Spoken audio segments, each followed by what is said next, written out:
করে তারা, আমার কেউ আর নাহি রে বন্ধু, কেবল তুমি সারা। তুমি বুকের ভিতর রইও রে বন্ধু, বুকের ভিতর রইও, অন্তরে অন্তর মিশাইয়া পিরিতে গান গাইও তুমি।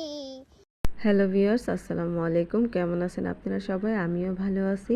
প্রতিদিনের মতো এই ব্লগটি আপনাদের সাথে শেয়ার করলাম। কেন জানেন? এই ছেলেটার গান আমার অনেক ভালো লেগেছে। সেই সাথে ফেসবুকে সবার আইডিতেই দেখতেছি এই ছেলেটার গান। এই ছেলেটাকে চিনতেও পারি না, নামও জানি না। বিশ্বাস করেন, ছেলেটা এত কিউট আর এত সুন্দর, তার কণ্ঠ, আমি অবাক হয়ে গেছি। বাচ্চাটা মনে হয়